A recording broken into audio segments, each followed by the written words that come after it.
Alors je suis fleuriste depuis 35 ans et j'ai toujours été dans les fleurs en fait. Mes parents vendaient des fleurs à Rungis, donc c'était un peu mon terrain de jeu.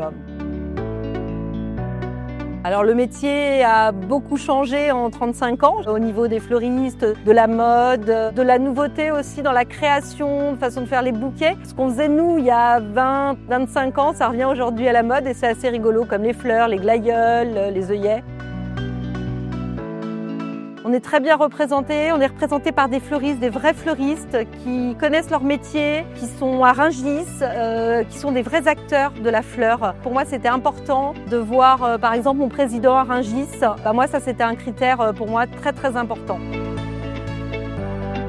Dans mon quotidien, l'Union nationale m'apporte une aide juridique. Au niveau de l'école, tous mes apprentis viennent de l'école des fleuristes. Pour moi, c'est important qu'ils soient formés par cette école. La traçabilité, on a besoin de savoir d'où viennent nos produits, comment c'est produit, si c'est bien produit, si c'est bien fait. Comme quand on va chez son boucher, on est content de savoir d'où vient la viande. Et pour les fleurs, c'est pareil. Le consommateur est de plus en plus informé, donc il faut qu'on soit capable de lui répondre d'une façon précise, avec des bons arguments, connaître son produit. Pour ça, je pense que l'UNEF nous aide bien. Les éléments de langage qu'on peut avoir, qu'on n'a pas toujours. Il faut qu'on soit structuré, uni, il faut qu'on soit une profession forte pour qu'on soit plus fort, pour qu'on soit meilleur et qu'on ait un discours audible.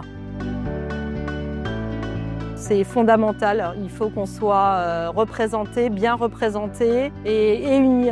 C'est vraiment quelque chose de très important. On ne peut pas avancer tout seul, c'est pas possible.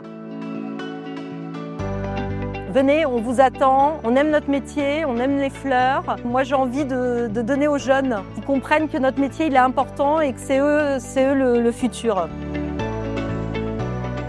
Les prochains défis, c'est que les jeunes continuent à se former, qu'ils suivent un CAP, un BP, les enjeux sanitaires aussi et les enjeux de la traçabilité.